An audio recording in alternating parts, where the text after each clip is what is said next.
Yeah. All right. Well, welcome everyone. This is the first subcommittee meeting for proposed 2022 FEO 4, which is about billing considerations for overlapping legal services. Before we get started, I'm obligated to read the conflict statement, which is the members of the committee are hereby advised of their duty under the State Government Ethics Act to avoid conflicts of interest and are instructed to refrain from participating in any manner coming before this committee with respect to which there is a conflict of interest. And so if y'all recall back in the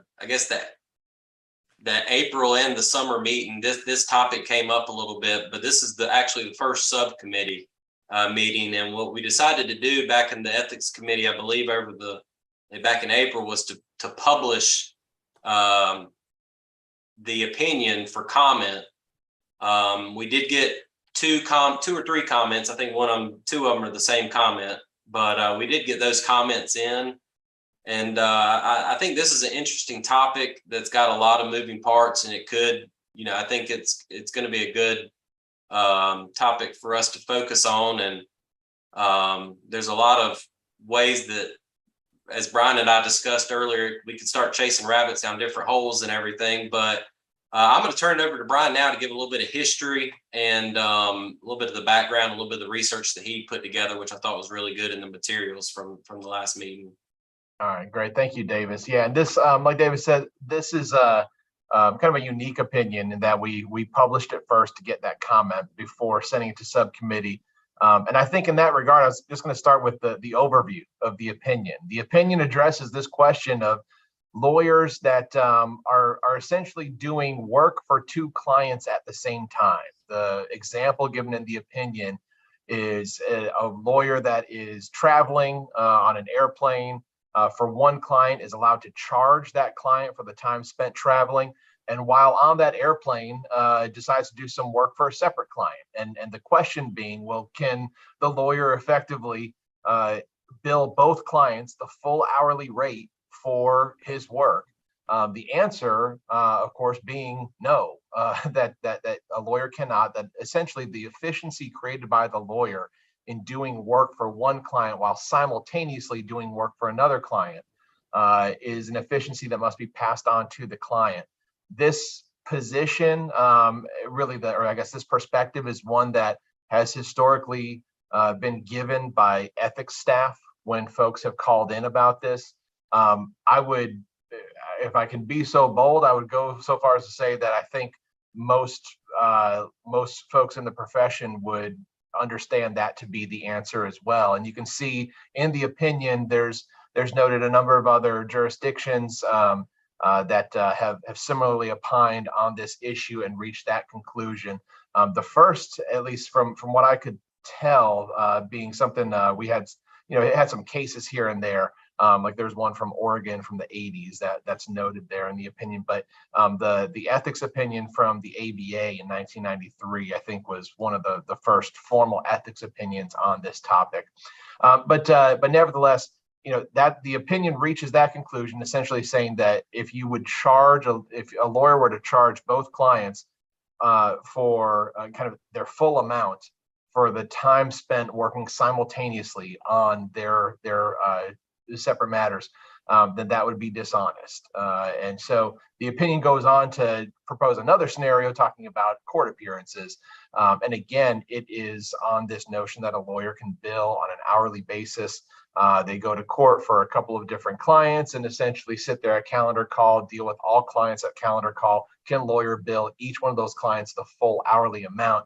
And the answer again is no. I want to point out that the opinion was really specific to hourly billing. It's focused on hourly billing practices. And I think from the very get-go, both in April and in July, we had a number of comments from committee members of, well, how does this affect flat fees? How does this affect unit billing? The notion that I'm not billing on an hourly basis. I might have an hourly charge, but I'm really only billing you for every 6 minutes spent, 1/10 of an hour or something similar. And you can see after we published in April, we did receive really 2 comments. You can see that we have 3 total, but 2 of those comments are identical. They're just from different names. But the first one being from one of our counselors, Lee Bowman, down in Fayetteville, and he was asking that question of how does this affect unit billing? And so I think that might be something to discuss. And then the second one, or the one that came in kind of twice, I think just generally disagrees with the overall opinion and doesn't feel like it's dishonest for a lawyer to effectively receive the benefit of the efficiency created.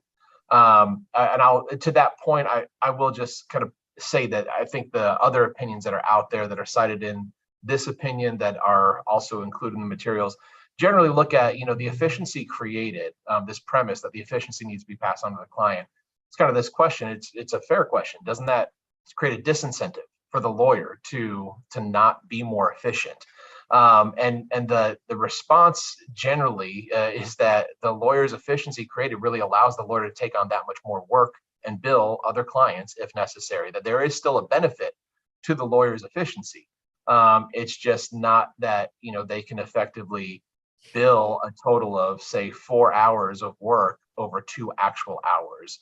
And so that's where the opinion's at. We have it here in subcommittee to discuss. I think maybe it's appropriate to talk about the opinion itself, and just what it says right now, and if there's any concerns about the opinion itself, and then explore what I think the bulk of our comments were, or what we heard at the ethics committee of really what else does this opinion bring up? Because last thing that I want to do is publish an opinion that's supposed to offer guidance that only creates more questions. And so there may be opportunities for clarity that we can offer, but that's our overview, and I'll kick it back to you, Davis, to direct us. Thanks, Brian. And full disclosure, our firm doesn't do much hourly billing. We're pretty much a contingency fee firm, and so I interviewed or talked to several of the members of my district's bar to kind of get feedback from them on how they approach these things. And the one thing that came to mind was really like court-appointed defense work, because that is a strictly hourly bill and it doesn't deal with unit billing and so forth. And they basically say, if I go to calendar call for 15 clients and I'm there for 10 minutes, I divide it by my 10 minutes by 15 people, and they're honest. They're like, normally I don't even like bill them for some of that stuff because it's like so tedious, and I might have to bill them for like 3/4 of an hour or something like that. But I'd be interested. I know Bill had a lot of thoughts at the committee meeting when we first discussed this, and I know he does a lot of family and criminal work. So I'd be interested in Bill and everybody else's take.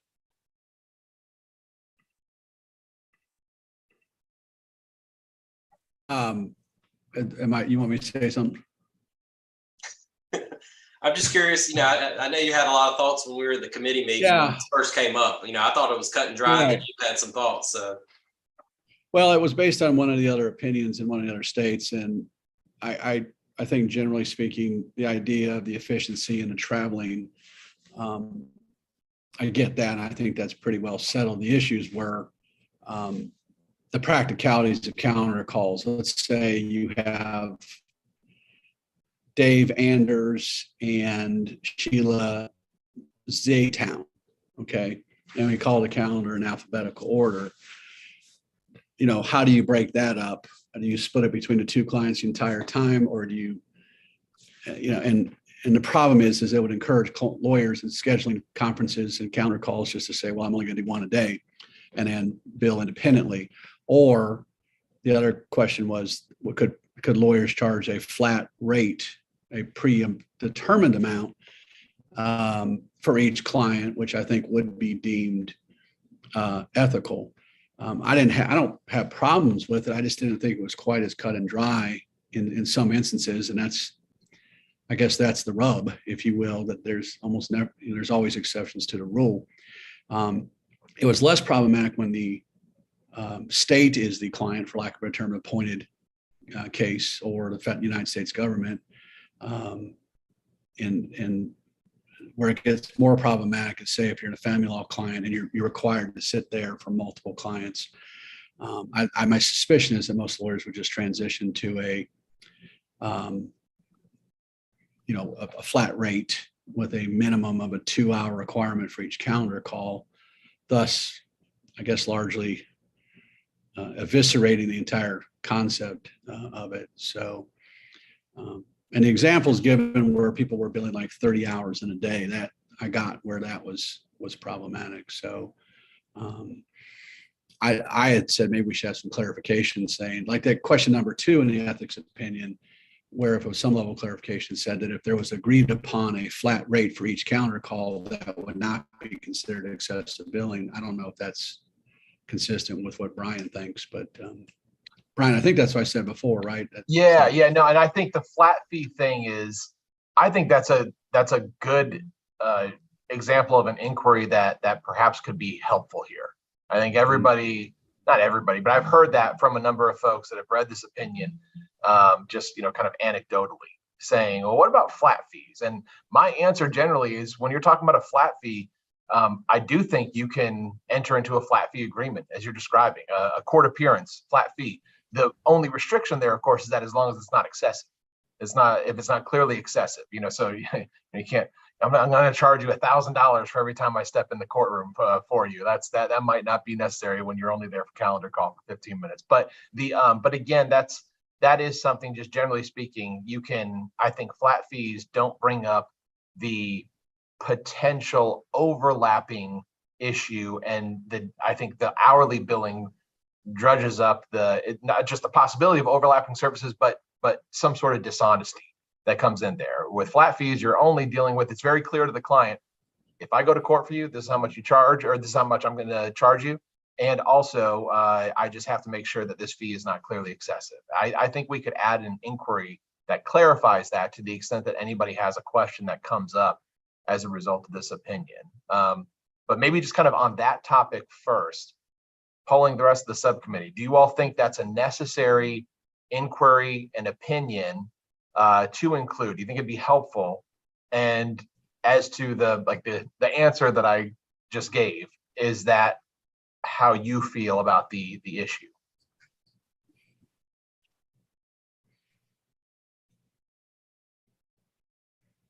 Lots of engagement on this fee question, I see. I mean, I think the purpose of the opinion is to provide that clarity. And so I do think that if we can provide clarity that says that, if you have an agreement that's in, part of your fee agreement that's not excessive, it's a flat rate, then that's not what this opinion is covering. That's okay. This opinion is covering exactly what it says, is that these are billable hours, that you're not billing the same person twice. Yeah, it feels to me like there ought to be some way we can put in an appropriate disclaimer or limitation that this is just dealing with strict hourly rate fee agreements. Of course, we'd have to word it carefully so that we're not creating unintended consequences, so people can point to that language and be like, give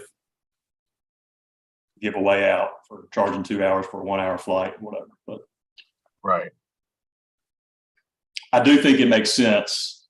I think a common man would say, and it makes total sense, that if you spend 1 hour worth of work, you can't charge for 2 hours worth. If you're operating under a pure hourly rate agreement, that's metaphysically impossible to do 2 hours of work in 1 hour, right? And I think the another thing that kind of just builds on this, I feel like I need to get your feedback on a potential other inquiry, since it was brought up particularly in the comments, this question of unit billing. Hourly billing is a type of unit billing. It's just a very large unit. But unit billing, if you're talking about a 6-minute block, or a 15-minute block, or whatever it may be, I wonder if it would be helpful to include something about that. And I will tell you that my gut reaction, if I was going to draft that inquiry, would be that unit billing is different. And I think it comes down to the I guess the work that's being completed. We're talking about, in this scenario, two clients, like a lawyer working on two different clients' matters at the same time. And that is what the overlap creates. That's the efficiency the lawyer is creating by working and completing work for two people doing while doing the exact same thing. Whether you're talking about working on a single memo that's going to be used in two cases, or I'm traveling, I'm completing work for one client while I'm drafting this brief or whatever for another client, but I'm doing work at the exact same time. Unit billing, I think if you're drafting, and that was something that a question that we're kind of even discussing internally at first, this question of, hey, I sent an email to one client A, and it took me about 2 minutes. And I bill for 6 minutes. That's one unit. So it took me a 2-minute email, and then I turned around, I hit send, and I sent another email to client B, and that took me 2 minutes. So I completed 4 minutes of work, but I get to bill 12 total minutes. Isn't that dishonest? And I wouldn't say that's dishonest. And I don't know, I'd like to get your feedback on this, but my thought process is that you have completed a discrete task for client A, and now you've completed a discrete task for client B.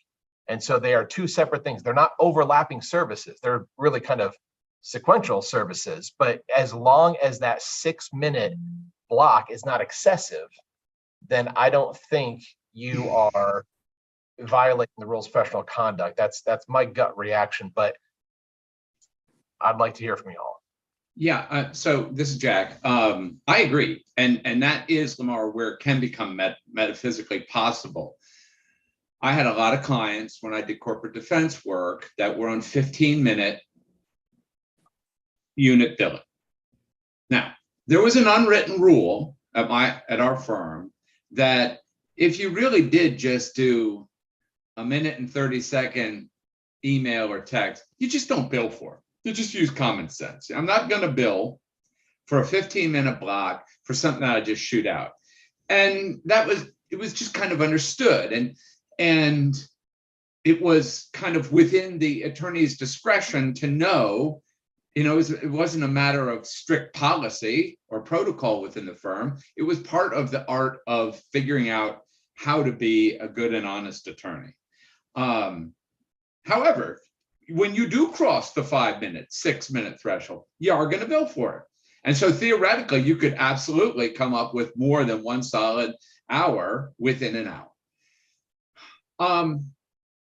My concern, what I wanted to talk about, and this ties in, because I agree with you on the flat fee thing. If you have a flat fee, I'm going to do job X for you for $787. I don't care if you're doing it at midnight. I don't care if you're doing it on a submarine. I don't care if you're doing it in a rock concert. You're just doing your job. And for $787, you're going to do it. And that's it. That's a flat fee. I don't think a client cares. But what I am interested in, and this is total coincidence, this is really true, total coincidence. I spent part of the morning filling out travel forms for my firm to fly to Seattle in November for work. Now, so when I reread this afternoon, getting ready for this is going to be a real thing. I'm going to have a laptop in front of me. And I looked at this language in the first paragraph of opinion 1. And I read that in conjunction with the commentary that we got from, and I don't know if y'all can hear me okay. My audio has been in and out. Can you okay? Okay, good.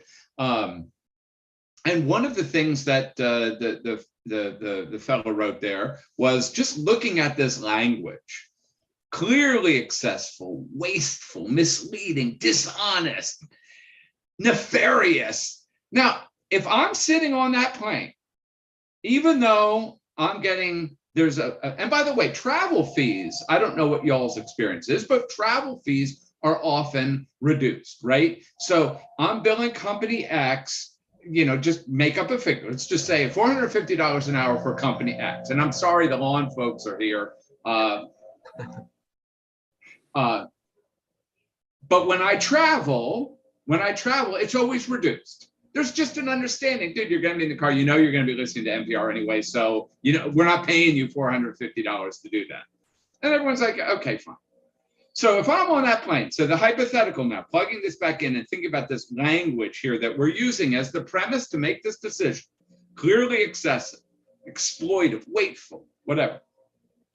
My clients are not going to care. If GM is flying me out there at some reduced rate just because I'm going to be sitting on Delta, they're going to have no problem with me writing a brief for general. I'm sure they would not, because they know I'm distinguishing two different projects in my mind. Now, if we want to say we just don't even want to be tempted from an ethical perspective, I understand that. I understand that. And I could probably go that way, just from the perspective of this is our profession. This is how we protect it from, you know, the rotten tomatoes that would be thrown at us if we do, you know, if we open up. But I will just tell you that in reality, I know that it would not be wasteful or nefarious if I wrote a brief for GE when GM was flying me out there at some reduced race. And I know neither client would care. And it is definitely not nefarious or wicked or false or misleading or excessive or any of these things that we're saying it is. It's not. And it is a massive disincentive to work, because even though I would love to spend 4 hours writing a brief for free, I'm not going to. I mean, I'm 52 now. I'm done with those days where I'll just spend 10 hours for free working for a client. I'm going to get paid for it. Anyway, so I'll shut up, but I would just want to say, so I agree with you on the flat fee piece. I don't think there's any question. But I do think that one of the comments made that the way we're defining the activity, I'm not talking about opinion 2. I totally agree with opinion 2. I'm just saying that is there no way that we can distinguish an attorney's capacity to know how to not be a jerk, not be nefarious and wicked within this context? I think there is, but I can understand if for greater, bigger reasons, we wouldn't even want to go down that pathway of trying to figure out how to do that. I think that's a very fair point, Jack. And I'm kind of wondering if maybe there's you're right. Like there are examples of folks that are being outright dishonest, and I think there have been examples just in our profession's history over the past couple of decades that have resulted in convictions and just really bad situations that have run out. And I think maybe there's reason, if you all agree, to look at perhaps, we can cite the rule, but we can tone down the language a bit. But I think it's for every, and I don't disagree with your point about GM and GE, they don't care. And I think there are clients that very well may not care. And again, the thing, if you're drafting a brief on while on that flight, then the ethics advice, if you called me and said, what exactly am I supposed to do? I would say, well, you essentially, like, you're working for 2 different clients at the same time. I'd say cut your bill in half to the brief client and cut your bill in half to the travel client. Just kind of like try to find something so there's still a bill, and it's not like free work, but it's discounted work because you're working for 2 clients at the same time. But I do personally feel that the notion that even if a client is okay with it, I'm going to have discomfort saying that kind of resolves it, because we have a lot of situations that we prohibit even if clients consent, and that sort of thing, because of this supposed to be, the rules being the values of the profession and all that. And I think it's a value call for the ethics committee and ultimately the council to make. And it kind of starts here. So, it's one thing that I think I'm open to those conversations. I wrote the opinion based upon kind of my perspective here, which is a very different perspective. I admit that, but then also looking at the other jurisdictions and how they've come out to have that sort of consistent value conclusion on this topic. But that said, I as I'm reading through it and I'm reading that first paragraph of, yes, exploiting a fee agreement by using wasteful procedures and all that. You're right. That example probably isn't a great example of a wasteful procedure. And so perhaps that needs to be amended. There's still always the concerns for fees. It's always first, is it clearly excessive? And that's going to be the flat fee. That's going to be the unit billing thing that we were just talking about. If you kind of end up getting these units of 30 minutes and I only did 5 minutes of work and I still charge it. Is that excessive? We're inching close to that line, right? But it's always going to be, is it excessive? And ultimately, is it dishonest? Is it a misrepresentation of what actually happened? And I think those are kind of, to me, the main points of the opinion and of this inquiry. So I think, I'll say point taken, and I'm gonna, if it's all right with everybody else, unless everybody feels differently, I see a value in kind of maybe rewriting that to more appropriately frame the rules at issue, because you're right. I'm not trying to write something that just basically says any lawyer that would ever consider doing this is criminal, but that it's a consideration and it's a reflection of our values. So I don't know, what reaction from everyone else, please. I think the issue here is that it's really focused around travel, where you're doing something that you're getting paid for, but you're not actually like working. It's taking your time, but you're not actually working. And so I think that's really why inquiry 1 and inquiry 2 are so different. Would it be, what if the lawyer said, I'm not going to bill for my travel when I'm working on other people's stuff, and I'm going to charge my higher hour, my $300 hour rate to the person that I'm doing the brief for on the airplane, and I'm not going to charge the $150 hour to the person that they basically get free travel. And so that's kind of where the issue comes up, it looks like. Yeah. I don't know about you, Bob, but I feel like a lawyer could make that choice, because they're still, to me, it's like, it's when you're doing, although there's an argument to be made that, well, but you're doing work for someone else, and am I paying for it? But that's clearly, that's not the case. You're getting your work done because the person is working on your brief, whether they're at a desk in the office or they are on the plane. And I know that's where it's like this thing becomes kind of sticky. So, but yeah, I know that I have advised folks on this topic that you either figure out the appropriate, almost pro rata-esque type of a division, or you choose which one you're going to go with, and the other person, like if it's free travel, typically that's going to be the result. But that it's something that the biggest thing is that lawyer just simply cannot be the beneficiary of a windfall that you ended up, and perhaps that's, I don't know if everybody agree with that being a windfall, but I guess I've looked at it like that you're traveling, you're doing work for one person, you're charging the full amount while also simultaneously in an overlapping manner doing your work for someone else and charging another full amount. That's the thing that I guess I feel like as a value of the professional interpretation is what's being stated here. But so I had a couple of thoughts. I think Jack made an excellent point that it's not excessive, it's clearly excessive. And so I was going to propose, because I think inquiry 1 is a little more specific and unique. I think we should start with inquiry 2. I think that should be number 1. That's the, the more sort of egregious situation and what we're trying to address. I also think in opinion or inquiry 2, rewording it a little bit to start out with, a lawyer has an engagement letter with 3 clients, all are being billed hourly. All 3 clients have calendar call on the same day.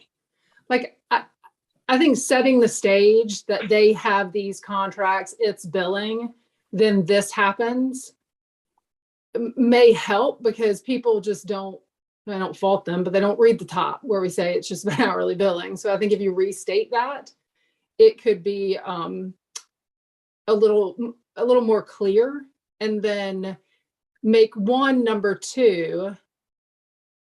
And then the other idea I had was, and Lord knows I was the one who was opposed to adding anything, but adding a number 3 that basically used an example that you had just talked about, that a lawyer has a contract with 3 clients to bill, on the 6 or 7 minutes, whatever it is.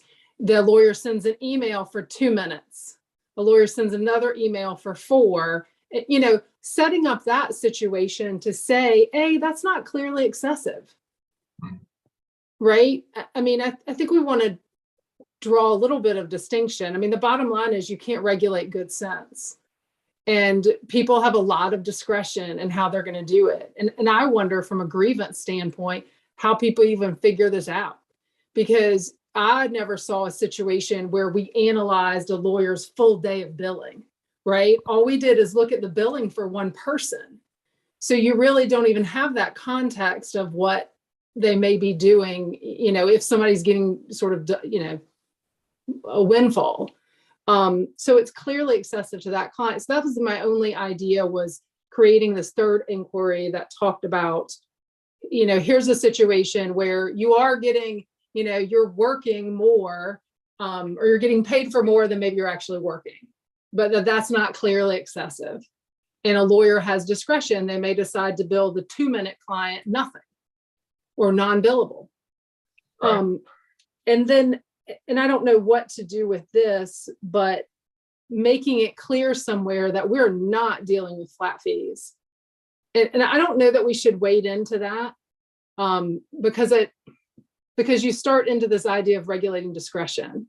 I do flat fee, but mainly hourly. So if I'm doing a divorce on a flat fee, but for another client, I'm doing it hourly, and they both have the same divorce date, how do I sort of work that out? I don't know. I'd do something that I think is fair and a little better, because I don't want to be in front of the grievance committee. Right. So, but I don't know that we want to wade into that. I could see why people would have that question, but I think we just stick with hourly and stick with sort of more egregious situations. And then if we get a lot of feedback that people want to know about this hybrid situation where you do have the right under your contract to charge a flat fee, and then also the right to charge hourly, and maybe that happens in I don't know, but where you have a contingency case, but you also have a case the same day that's hourly. Maybe if we get a lot of questions about that, we sort of wade into it. I'd prefer not to, because like I said, I think it's an issue, kind of what Jack brought up, that you just can't regulate some good sense on people's part. I think with unit It's billing, hard. well, go ahead. Oh, go ahead. I was just gonna say, with unit billing, I think that, you work 5 minutes, bill them 15 minutes. You do that 3 times in 15 minutes. That's what your clients have agreed to. That's what they expect. They expect if you're working 5 minutes, that they're going to get billed 15 minutes. That's what you agree to. And so, right. I don't think we need to be careful not to try to regulate that, I think, because that would be overstepping our, what our clients and lawyers agree to in their fee agreements. And maybe that's where we start out with a little more about the contract that was signed, right? That the client agreed to this, may help, because that's an excellent point. They've agreed to this structure of billing. And so, and again, it's clearly excessive, not kinda, not maybe, clearly. And like Brian said, people have been prosecuted for that, what we're trying to protect, which is, going to court and billing 15 hours and 1 hour for 15, right. that sort of thing. Yeah, and I was thinking of I remember one of the first cases that I had when I joined the bar down the office of counsel, where a lawyer was reported by, I think at first by a client that had a question of maybe they got the wrong bill. It was like some sloppy thing that gave this client notice that basically the lawyer had been charging multiple clients they had to travel to Wilmington for a deposition or something like that, but had like 2 or 3 depositions scheduled over the course of a couple of days, and that travel was charged to each client, and all that kind of stuff. And it was like, okay, you can't do that, man.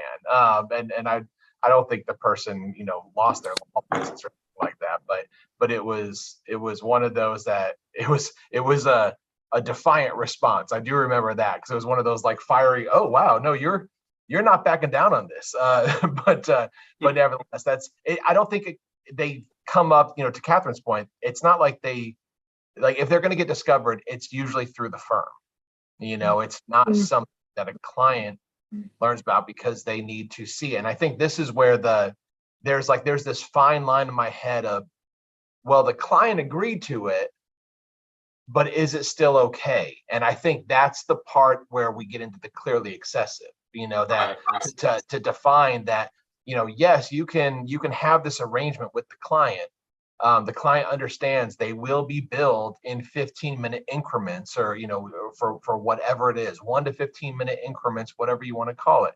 If the client agrees to it, then it's okay. But when it becomes clearly excessive, that you're going to be billed in increments of 60 minutes, regardless of whether I spend 1 minute or 50 minutes, that's where there is a line where it becomes clearly excessive. I don't know that we need to, or really it'd be more difficult to draw the line in the opinion. I think that's going to be dependent upon the circumstances. We've got an old opinion, not terribly old, 2008 FEO 10, that talks about whether something is or is not clearly excessive is often determined after the representation is concluded, because you need to see the entirety of the representation, the circumstances, the things that you did to make that sort of analysis. So I think that's, we can thread that needle, make it clear that it's the communication, really. That's a huge part of this agreement with the client. You're communicating to the client, what are you going to be charged and when, the terms of the agreement, but the lawyer still has a prevailing obligation to not do something that's clearly excessive. That's the value embodied in the lawyer's action. So, okay, I can do that. What do we all think about that? I just want to chime in and say I agree with the notion that the foundational piece is the contract. That's you look at that. So I agree with that.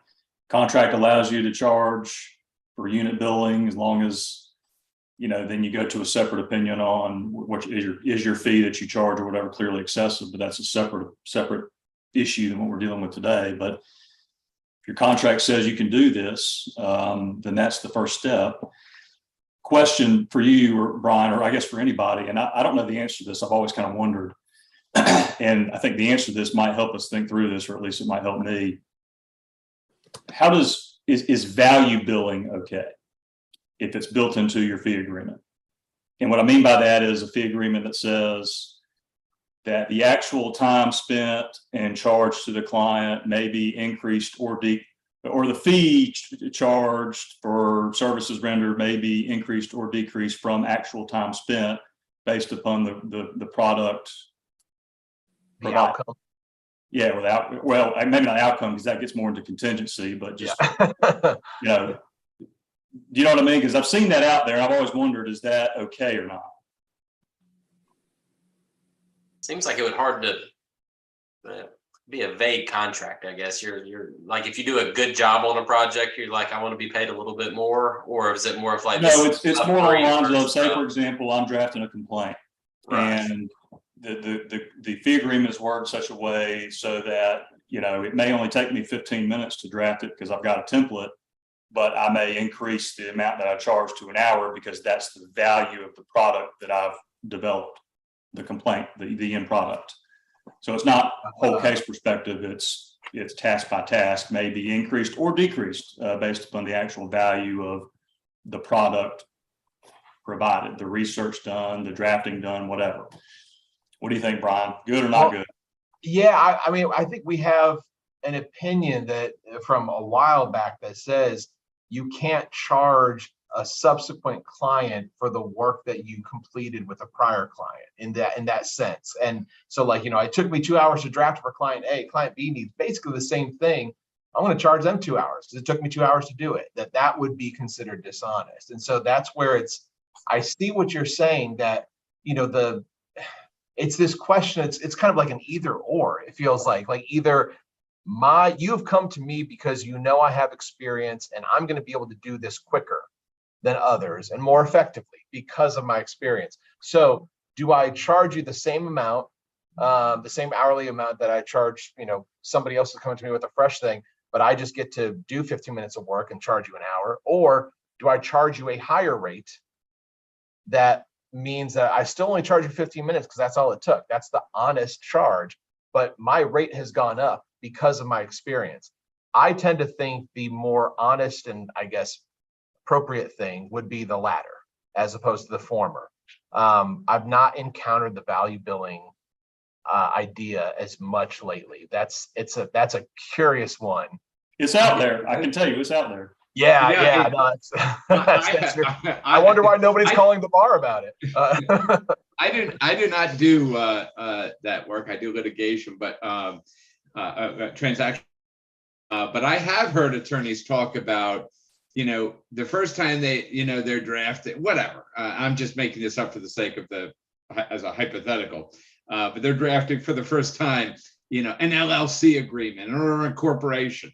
And they're like, well, you can't charge that first client the 1,000 hours it took for me to figure out how to incorporate or to do the LLC. And they don't charge so that first client that they do a big thing like that for, it gets discounted. And the subsequent clients, they never get that same high amount. But there is, I think, an idea out there that it's okay to spread the wealth, as it were, to spread that expertise that was acquired on client one. Now, I happen to agree with you. You can't, if I'm writing a brief and I do tons of research into topic X, and I know that material now, and I get another case 2 months later where it's similar research, oh my gosh, I would consider it wholly unethical for me to charge a second client for all the research I did with her, even though the second is going to definitely benefit from the fact that I've mastered the material through case one. That's just one of those things that I presume as a lawyer, they've come to me to be an expert in that field and to be a professional. And through the course of my profession, I've learned that material, and therefore they're going to get the benefits of my knowledge. So I could never do that. But on the value piece, I have heard transactional guys talk like that. Yeah, I gotta say, my gut reaction, this is like the first time I'm really considering this. My gut reaction is I don't like it. I think it's because you're like the notion of like, well, I only took me 15 minutes, but I'm going to charge you an hour. Well, that's not honest because it didn't take you an hour. You're estimating. Well, I think the answer there is a flat fee. You come to the firm and you want to be incorporated, you pay me $500 and that's it. And doesn't, if you don't want me to do it, then go down the street and, do it with somebody else. I mean, I think Davis nailed it on the head. It's vague. And we're lawyers. We should draft better contracts. I mean, so if number one, you get the benefit of somebody's experience and you pay more per hour, right? So something I charged $150 for and now charge $400, it's because I'm more efficient and more skilled. But I think the other, to the point about, drafting a document, I've seen where it's built in, it's not value building, but they say, if I'm drafting a complaint, there is a flat fee charge of $150.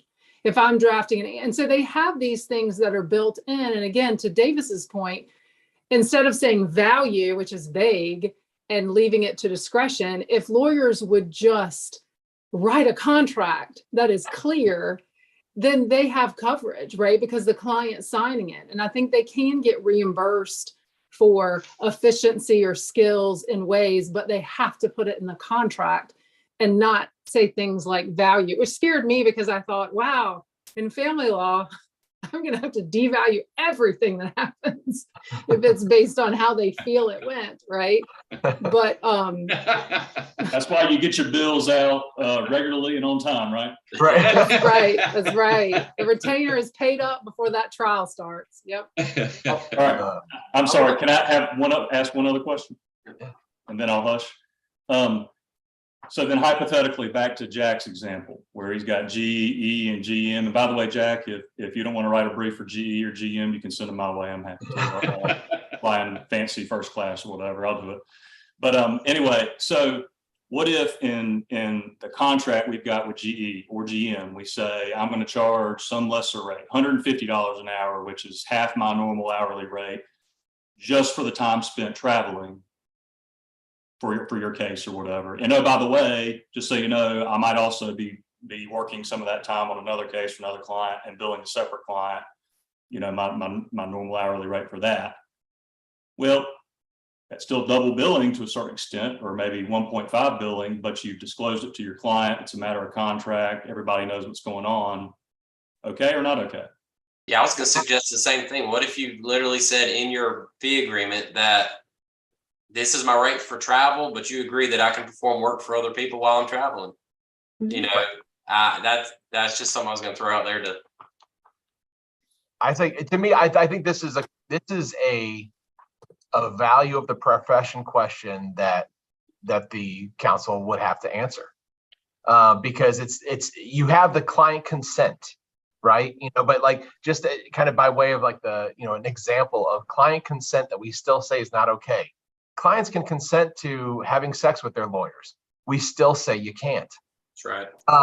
And I think that's the thing where that is a value. I know it's kind of an extreme example, but it's a value of the profession that we say you just can't do it because of the danger that's there. Even if there's some sort of consensual relationship, it's still something that we are uncomfortable saying this is permissible in our profession because of what the profession is supposed to be.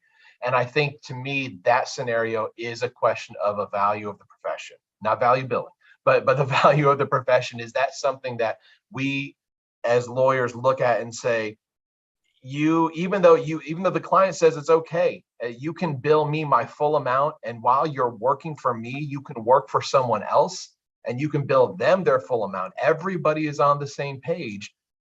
Is that something that we are going to say no? Even though you may have somebody who feels like it's okay and they signed that contract, maybe do they really agree with the term of that contract? Is there now a question of divided loyalty? Are you really spending enough time on my case? When I know that you put in your contract that you're going to be working for other people while you're charging me, is that not an honest provision of legal services? And that's where my personal gut reaction to that is no, I don't think that's okay. But that's something that I guess I don't get a vote. I'm just advising y'all. Well, yeah, I think that Lamar said it right last time, that you start with the contract, then you go to then you look at excess. Is it excessive? So yeah, to me, that's like contract and is the term of the contract clearly excessive, or does it, and this is the whole thing of, like I was about to say, is there something that is, it's not dishonest if you're clear about it, right? But it is I guess, you know, this is maybe that question of whether it's excessive, or if there's some sort of misrepresentation that, and again, misrepresentation not being the case because you've clearly made it out to the person, but there's some concern about the provision of legal services, the perception of those legal services, and really I guess it's a principle of the profession that we are our client's lawyer. We are devoted to them. We have a duty of loyalty. We are working on their case. And is that arrangement something that could potentially thwart or impair a client's trust in their lawyer and the services that they received? yeah. So. Well, that's the last thing I'll say on that point. But I think that raises a great point, which is, you know, going back to what I prefaced my comment with, even though I don't think it's dastardly for me to write a brief for GE while I'm flying for GM, I am amenable to the idea that if we think the greater value is having our profession not even have the perception of tawdriness, I get that. That makes sense. There is a greater value to our profession than, you know, yeah. That's a great point, Brian. All of our clients are G and GM, then we wouldn't care about that too much. But yeah, we'll leave corporate. We'll just make an exception for corporate clients, for multinational corporate clients. That's right. Catherine's rolling her eyes. I wasn't I wasn't being serious, Catherine.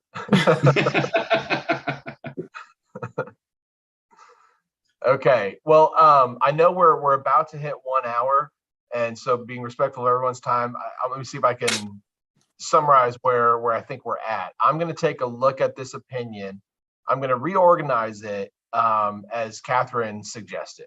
Move number 2 to number 1, and then get into the. I think I had to go from that point to move over to the basically make number 1, number 2, just flip flop those things, and then have an opinion on the unit billing question. And I think, you know, the unit billing question presents the opportunity to really emphasize the importance of the fee agreement and the communication to the client about the terms that they're, you know, that they're undertaking. And then I think we could, like, I was trying to think of where do we put that disclaimer, and I guess I'm hearing that maybe we don't want to have an opinion that analyzes a situation with a flat fee and come up with an answer, but instead to just simply say this opinion does not apply to flat fees, and have that just kind of, this only applies to the scenarios or the billing practices that are articulated within the opinion. And, you know, we can react to that. If people are like, well, I want to know what your answer is on a flat fee, then we can react to that. But I think we start with there. So I'm going to rearrange the opinion and kind of do a rewrite with that in mind. And I think I should be able to get a rewrite to you all, you know, before the October meeting, so you can see if we like it, if we want to have another meeting kind of right before the ethics committee meeting to discuss anything, or if we want to just say we need to kick it to another quarter because we're still kind of mulling this thing over. All those options will be good, but I'll get a rewrite to you all as soon as I can. Is there anything that I've just summarized that you feel is incorrect, or maybe we need to include something else? I think it's okay to include the harsh language that we had in there. If you're flipping 2 and 1, I think that it is strictly dishonest for number 2 to happen. So I think it's okay to leave that harsh language in there if you flip those. Okay. All right. Well, I will get on that. Thank you all. This was a very good and thoughtful discussion, and I always appreciate what you all bring to these things. Even on a very dry subject like billing practices. I always tell people about CLEs, I dare you to not have an opinion. And yeah, we all have opinions. So thank you very much. I appreciate it. We'll be in touch. All right, thanks everyone. See y'all. Bye.